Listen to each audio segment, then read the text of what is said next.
قربانی کا جو فلسفہ ہے وہ یہ، قربانی کرنے والا شاکر ہوا کرتا ہے، یعنی وہ نعمت کا احساس بھی کرتا ہے اور نعمت کا اظہار بھی کرتا ہے۔ اب اگر دوستوں کی توجہ میں حاصل کر سکوں، لغت کی دنیا میں آپ کو لے کے جاؤں اور شکر کو تھوڑے گہرے انداز میں سمجھا سکوں، عربی میں دابۃ شکور ایسے چوپائے کو کہا جاتا ہے جس کی فربہی بتا رہی ہو، جس کی فربہی کھل کر اظہار کر رہی ہو کہ جناب اس کے مالک نے اسے خوب کھلایا ہے، اس کے مالک نے اسے خوب پالا ہے، خوب اس کی پرورش کی ہے۔ تو جس جانور کی فربہی یہ بتائے کہ مالک نے اسے خوب کھلایا پلایا ہے، ایسے جانور کو عربی میں کہتے ہیں دابۃ شکور۔ اب ہم تمام انسان اور مسلمان اپنے اس سراپے کا جائزہ لیں، سر کے بال سے لے کر پیر کے ناخن تک۔ دوستو، کیا یہ فربہ جسم نہیں ہے؟ اس فربہ جسم کے اندر اللہ رب العالمین نے جو صلاحیتیں رکھی ہیں، یہ آنکھ دیکھ رہی ہے، یہ کان سن رہے ہیں، یہ دماغ سوچ رہا ہے، یہ زبان بول رہی ہے، لیکن زبان کیا بول رہی ہے؟ عقل و شعور۔ زبان کیا بول رہی ہے؟ فہم و ادراک۔ زبان کیا منہ سے نکال رہی ہے؟ آپ کا ارادہ، آپ کی تمیز۔ پھر رب العالمین نے ہمارے اندر ایک اخلاقی حص رکھی ہے، ایک اخلاقی وجود رکھا ہے جو ہمیں بتاتا ہے صحیح کیا ہے، غلط کیا ہے، حق کیا ہے، باطل کیا ہے، کس طرف تم نے قدم اٹھانے ہیں، کس طرف تم نے قدم نہیں بڑھانے۔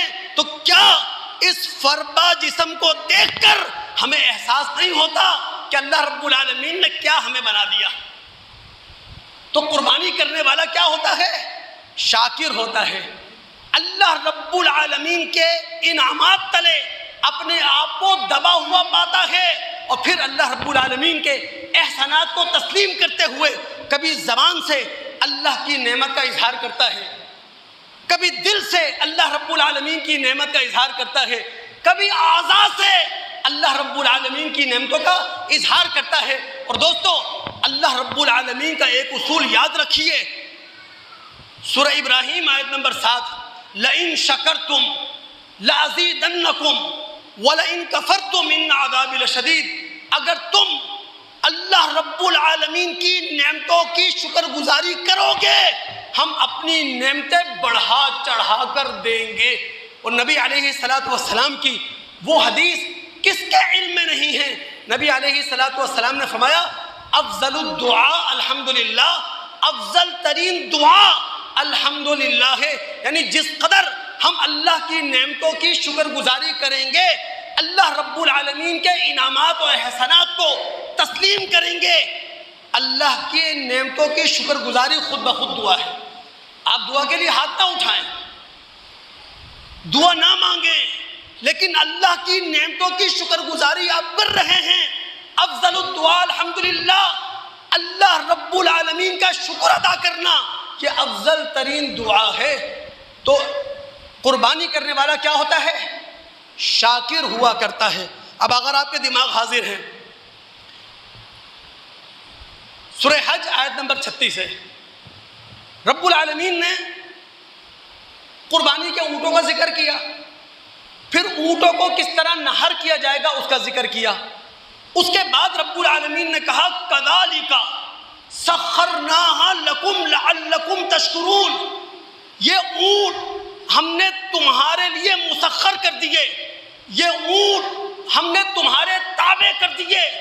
ان اونٹوں کے ناک میں نکیل ڈال کر اس کی رسی تمہارے بچے کے حوالے کر دی، کیوں؟ لعلکم تشکرون، تاکہ تم اللہ تعالیٰ کا شکر ادا کرو۔ ہم تمام دوست جانتے ہیں عربوں کے لیے سب سے زیادہ اور سب سے بڑی جو نعمت تھی صحرائی عرب میں 1400 سال پہلے، وہ کیا تھے؟ اونٹ۔ اونٹ ان کے صحرا کا سفینہ تھا، ان کے سفر اور حضر کا ساتھی تھا، ان کی معیشت کا بہترین ذریعہ تھا۔ پھر یہی اونٹ تھے جن کا گوشت وہ کھایا کرتے تھے۔ مادہ اونٹ اس کا گوشت بھی کھا رہے ہیں، اس کا دودھ بھی پی رہے ہیں، اس کی کھالوں کو اپنے استعمال میں لے کر آ رہے ہیں، اس کے بالوں کو اپنے استعمال میں لا رہے ہیں، تو رب العالمین فرماتے ہیں کذالک سخرناھا لکم لعلکم تشکرون، یہ ہمارا انعام ہے، یہ ہمارا احسان ہے، اتنا بھاری اور بڑا جانور ہم نے تمہارے ہاتھوں میں دے دیا، اور اگر ہماری مرضی نہ ہوتی، ہماری خواہش نہ ہوتی، ہماری چاہت نہ ہوتی، بڑا جانور تو بہت دور کی بات ہے، کسی معصوم جانور کو اپنے گھر میں نہیں رکھ سکتے۔ تو قربانی جو ہے دوستو اللہ رب العالمین کی شکر گزاری کا تقاضا کرتی ہے ہم سے۔ ابراہیم علیہ السلام کی یاد میں ہم قربانی کر رہے ہیں نا۔ ابراہیم علیہ السلام کے بارے میں قرآن نے کیا کہا؟ شاکرا لانعمی، ابراہیم علیہ السلام جن کے نام پر ہم قربانی کر رہے ہیں وہ اللہ رب العالمین کی نعمتوں کے کیا تھے؟ شکر گزار۔